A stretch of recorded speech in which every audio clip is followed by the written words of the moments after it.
Alors une note de vin, on est une cave indépendante qu'on a créée il y a maintenant une dizaine d'années sur Nailloux. On est spécialisé dans tout ce qui est vin, vin de producteurs, pas mal de vins bio, même beaucoup de vins bio finalement. On fait également tout ce qui est eau de vie de grain, eau de vie de fruits, tout ce qu'on peut trouver. Pas mal de bières également, et voilà. On est 4 en tout, on est 4 associés. Est-ce que vous entretenez des liens avec d'autres entreprises du territoire? Alors on travaille avec quelques entreprises sur le territoire, tout ce qui est restauration, parce qu'on a un lien privilégié avec eux en l'occurrence. Nos voisins également sur la zone, que ce soit le primeur qui est à côté, le boucher, le boulanger, voilà, parce que ce sont des liens aussi privilégiés. Voilà, c'est plutôt les entreprises vers qui on est tourné. Et comment est-ce que vous vous démarquez par rapport aux entreprises du même secteur?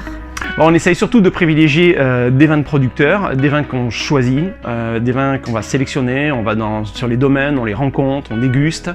Donc on essaye de connaître par cœur les vins que l'on propose, en tout cas, c'est plutôt d'être assez pro sur ça. On ne veut pas des vins marketés, on ne veut pas forcément des vins, des vins tout faits et trop faciles à vendre. On veut se démarquer aussi de la grande distribution, de tout ce qu'elle peut proposer en l'occurrence, quoi.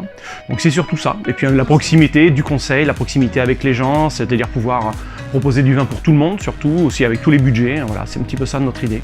Quelles étaient vos motivations d'implantation sur le territoire? Moi déjà j'habite Calmont.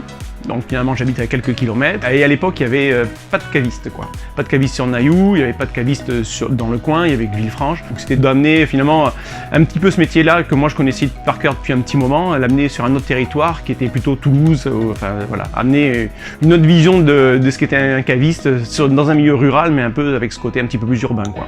Comment est-ce que vous avez vécu la crise liée au Covid-19? Qu'est-ce que vous avez mis en place pour y faire face? Rapidement, alors nous c'est déjà posé pas mal de questions, est-ce qu'on ouvrait ou on n'ouvrait pas? Ça a été vraiment la première question et finalement on faisait bien partie nous des commerces autorisés à ouvrir.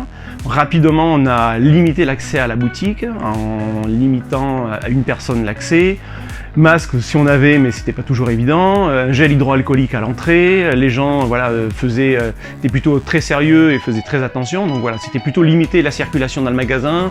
On touchait pas à tout, on évitait la proximité avec les gens et tout ce genre de choses, quoi. Selon vous, quelle place doit avoir la communauté de communes dans le développement économique territorial? Je pense qu'elle doit être un point sur lequel elle doit plutôt nous aider. Un point de relais, un point d'information, un point d'aide en termes de conseils quand on a besoin sur plein de choses, voilà. Merci Cyril. Je vous en prie, avec plaisir.